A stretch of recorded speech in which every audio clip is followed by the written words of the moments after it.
দেখুন 1914 সালের সময়টা সেই সময় ছিল যখন সমস্ত ইউরোপিয়ান দেশগুলো নিজেদের জমি জায়গা মজবুত করছিল, সবাই নিজেদের মিলিটারিকে আরো শক্তিশালী করে তুলছিল।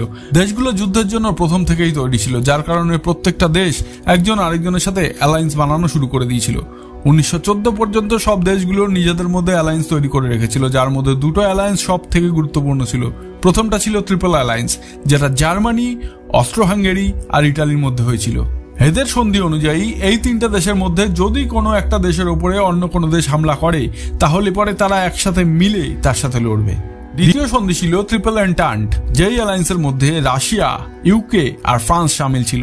যখন যুদ্ধ শুরু হয় তখন অস্ট্রিয়া হাঙ্গেরি নিজের সন্ধির কথা মনে করিয়ে জার্মানি আর ইটালির দরজায় কড়া নাড়ে। জার্মানি আর অস্ট্রিয়া হাঙ্গেরির ভালো রিলেশন ছিল, কিন্তু ইটালি যুদ্ধে অংশ নিতে মানা করে দেয়। ইটালি বলে এই সন্ধির শর্ত অনুযায়ী যখন তিনটের মধ্যে কোনো একটা দেশের উপরে যখন অন্য কোনো দেশে অ্যাটাক করবে, তখন তাদের একজোট হয়ে যুদ্ধ করতে হবে। নিজে থেকে যেচে অ্যাটাক করলে পরে কি করতে হবে এমন সন্ধি তো করা হয়নি। আসলে ইটালির এই পরিষ্কারভাবে মানা করার পিছনে আরেকখানা কারণ ছিল। 1911 সালে ইটালিও টার্কিশ যুদ্ধে ইটালি নিজের এই দুজন অ্যালাইসের কাছে সাহায্য চেয়েছিল।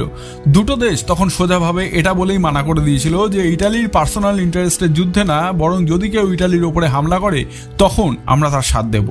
আরেকদিকে সার্বিয়ার উপরে যখন বিপদ আসে তখন তারা রাশিয়ার কাছে সাহায্য চায়, কিন্তু এর আগেই অস্ট্রো হাঙ্গেরি আর রাশিয়ার মধ্যে এই ডিলটা হয়ে গেছিল যে তারা সার্বিয়া ইনভেশনের মধ্যে একজন আরেকজনের ব্যাপারে কোনো রকম নাক গলাবে না। কিন্তু তখনই রাশিয়াতে স্ল্যাভিক লোকেরা আন্দোলন শুরু করে দেয় আর নিজের সম্রাটের কাছে এটা ডিমান্ড করে যে সাউথ সার্বিয়াকে ইনভেশনের হাত থেকে বাঁচাতে হবে, কেন কি সেখানে আমাদের লোক থাকে। আর এরপরে বাধ্য হয়ে রাশিয়াকে এই যুদ্ধে নামতে হয়।